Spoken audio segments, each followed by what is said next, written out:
I know it, you know it, the greats of this music knew it. The best, and in my opinion, only way to become a good improviser is to transcribe. The challenge comes because if you haven't worked on this area of your musicianship, getting started can seem kind of daunting. What solo should I transcribe? Is it just about writing down the notes and rhythms? What is the best process to make this easier? These are some of the biggest questions and challenges that a musician who is new to improvisation and new to transcribing might ask when they're trying to work on this most central and important component of becoming a good improviser. All right, welcome everyone to this week's online lesson. Today we're talking about the 3 solos that, at least in my opinion, are the ones that you should start with if you are a jazz trombone player trying to get your stuff together, but you've never worked on transcription before. For many musicians, myself included, the first couple of solos you might transcribe are difficult. And a lot of times there's a lot of ear training that needs to happen. And how do you connect your ear to your instrument? Today we're going to talk about some ways to help you with that and also set you up with these couple of solos that are very transcribable. I hate to say they're easy, they're just very clear. The ideas are clear, easy to hear. And that's what we want, so we're setting ourselves up for success in the early phases of this process. Now, I will give you one caveat about today's lesson before we jump into the first solo. We are not going to listen to original recordings in this video. This is 100% due to just the copyright rules of YouTube. I want to make sure that number 1, you can view these and that this video does not get blocked. And number 2, this video stays monetized so I can make a few dollars off it. So we will unfortunately not be listening to those original recordings because I will 100% be getting pinged with a copyright notice if I play those in this recording. What I want you to do is I put the links in the description to all 3 of these. These are classic recordings we're going to check out today. Very easy to find, but I will put the YouTube links in there. You can check them out. So all the examples we played today are going to be me playing the solo with a play along. Not the ideal way to do this, in all honesty. Really, I would love to listen to the original recording and play along with the original. That's how you should do this. But just sort of to make it all work and make it something that works with sort of the rules of YouTube, that's how we're going to do things today. Incredibly important that you go listen to those original recordings. These are all solos I know well, so I feel like I'm doing a pretty good job of approximating them. But things like feel, sound, the actual recording from whoever we're going to listen to, you need to check those out on your own, so make sure to check out those links below. Cool, let's get into our first solo for the day. Now, even though we're working on trombone, this is not a trombone solo. This is Miles Davis on the tune Freddie Freeloader from the album Kind of Blue. So, your assignment would be to transcribe the first 2 choruses of this solo. Extremely transcribable, which we'll talk about in a second. For today, I'm just going to play the first chorus just for time's sake, because it really illustrates the concepts that I want to talk about. So here we go. We're going to check it out and then talk about why we might want to worry about this solo.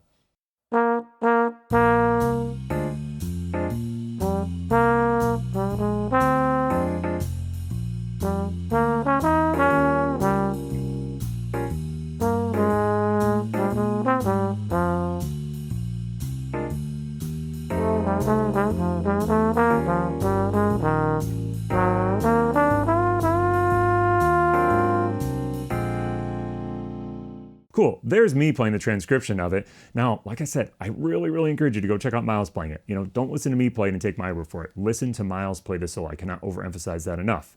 The reasons why we might want to check out this solo are, number 1, the ideas are extremely clearly delineated. We can hear Miles plays an idea, there's a little bit of rest. Plays the next idea, little bit of rest.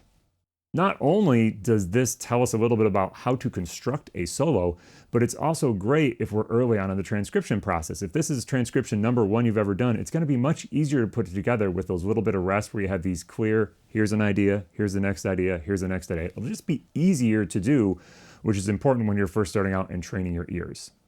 A couple other reasons why I like this solo, and we'll get to why I'm paying attention to these things in a second, is he plays some great vocabulary. He plays this nice little blues lick going from bar 4 into bar 5. Looking for those type of items is super important in any solo.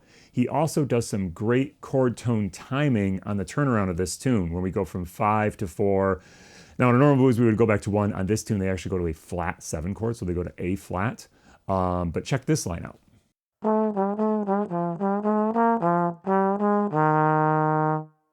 If we think about the chord tones that are at play there, it's an F dominant 7th chord to an E flat dominant 7th chord.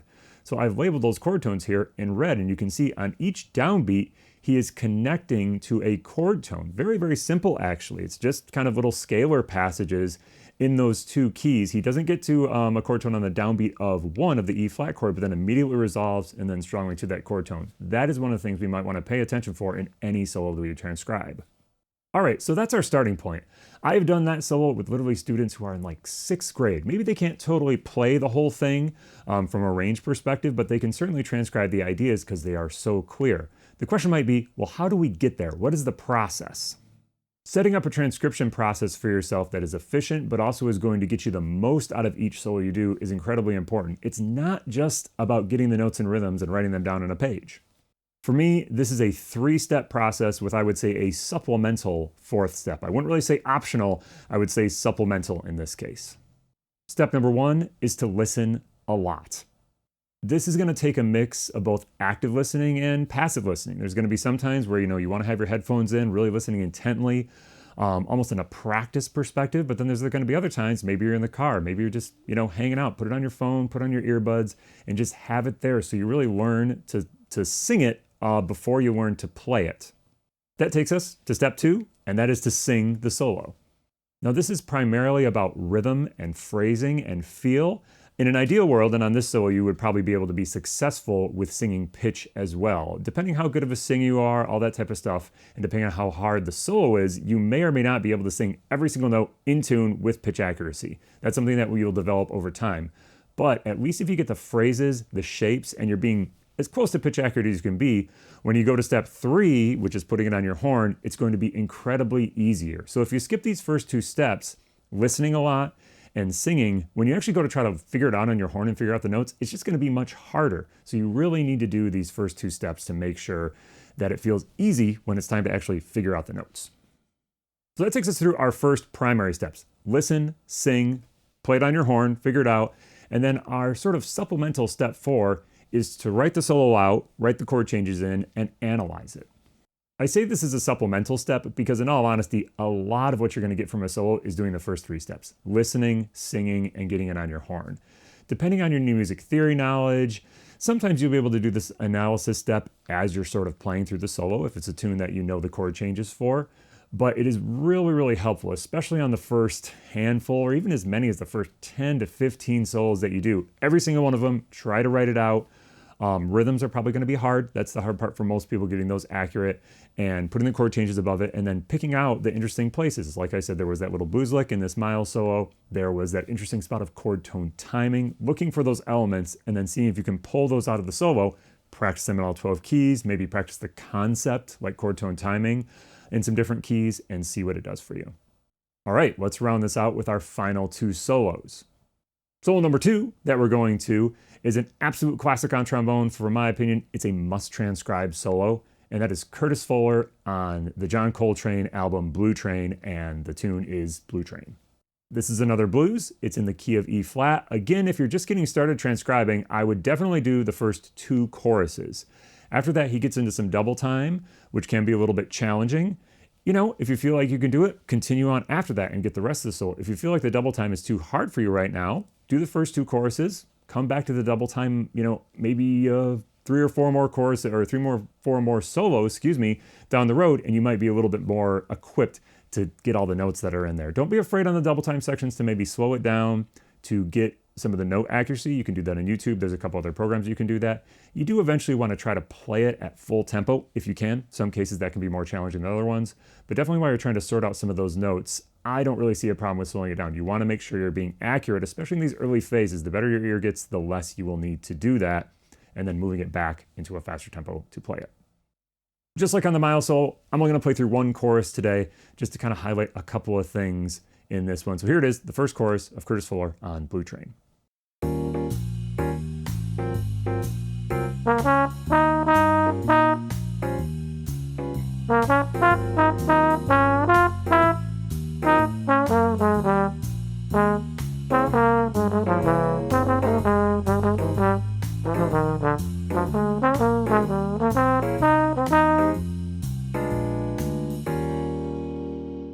Now, just like with Miles, there's a couple things I would sort of pull out of this first chorus that I deem as important, or sort of like things that make this chorus tick. There's a couple of good pieces of blues vocabulary.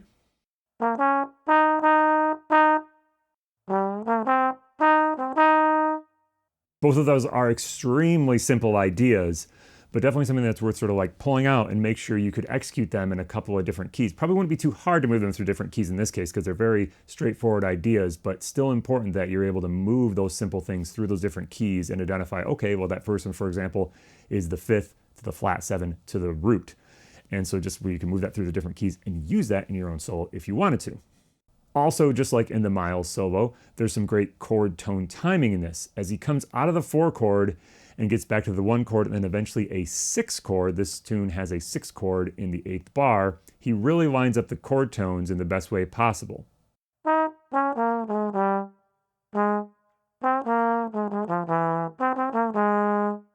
Again, I highlighted those in red so we could really see where those things are landing. That is more of a conceptual thing, not necessarily something you'd practice in terms of vocabulary, but thinking in terms of chord tones landing on downbeats, incredibly important for playing the changes. All right, our final solo for today is from the great J.J. Johnson. Now, anyone who checks out this channel or knows me knows that I love J.J. J.J. is probably my favorite jazz trombone player, especially of sort of the classic jazz trombone players, and probably the person who has had the biggest influence on my playing, just the way I phrase, my vocabulary, all that type of stuff. So you might think, well, Sean, why didn't you lead with J.J. Johnson if he is so important? This is because, in all honesty, J.J. solos are kind of hard to play. They can be deceptively simple. They sound really clear. They sound easy when he plays them, and that's part of why he's so great. But many of them actually have quite a few technical challenges, especially if you actually want to play them and sound like JJ, keep that great sound and clarity of articulation throughout. It can be quite difficult. So they're not usually actually the first place I go with most students when they're earlier on in that transcription process. With that said, there are a few solos that I do like to go to with students who are trying to get into JJ, and that's usually relatively early on when they're transcribing. This is one of them. This is the tune Old Devil Moon on the eminent J.J. Johnson Volume 2, and I think this is just an absolute classic of a solo. Let's check it out, and then we'll talk about a couple reasons why I think this is so great.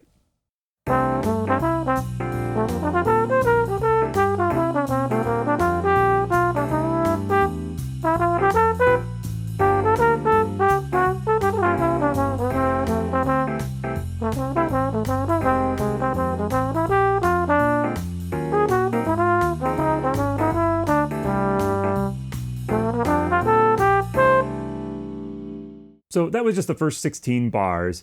He plays through the rest of the form, but just one chorus of this tune. This tune has kind of a funny little form, just how the sections fit together, but he does just play one chorus. The things that I think are so great in here mostly revolve around his feel, his sound, again, his clarity of articulation, conceptual things. You know, you could read this off of a page all day long and you would never get any of that information. That's why transcription is so important. You want to play this along with the recording and try to sound as much like JJ as you possibly can while you're working on this. Not that you want to sound like a copy of JJ eventually, but you want to sound like your playing came through JJ and you came out on the other side sounding like a version of you, but informed by what you learned from him. In addition to all that great style, phrasing, sound stuff that you can only get from listening, there's also some really great vocabulary and really great just like nuts and bolts playing concept. There's a great 2/5 in this chunk of the solo.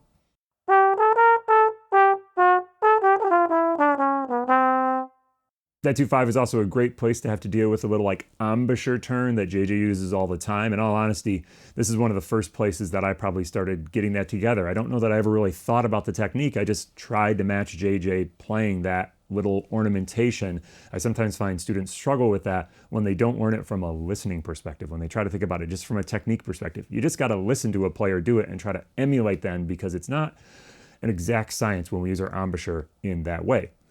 In the third phrase of this solo, there's also some great motivic preservation. We have an F major 7 chord. He plays this little shape. So he hits the third and the fifth. When we go to the next chord, it's an F minor 7 chord. So that third, he just lowers it down to the flatted third.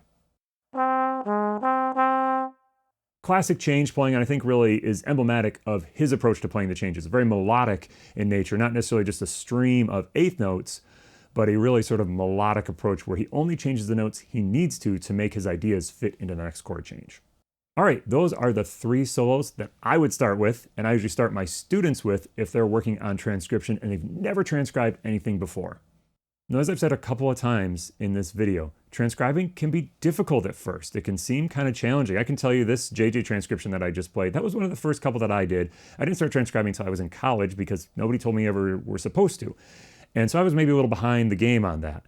That solo, even though I think it's pretty clear and pretty hearable, when I actually went back and looked at the transcription I did, I still had an old Sibelius file I was able to pull up.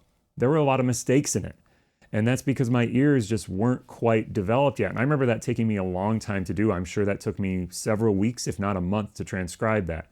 So you got to cut yourself some slack, do the best you can, go slow, choose material that is hearable and that you'll be able to hear the ideas so that way you can find success. That's going to train your ear and also make sure that you don't get too frustrated and propel you to transcribe the next 3 solos, the next 3 solos after that, so on and so forth. All right, cool. We'll see you in the woodshed.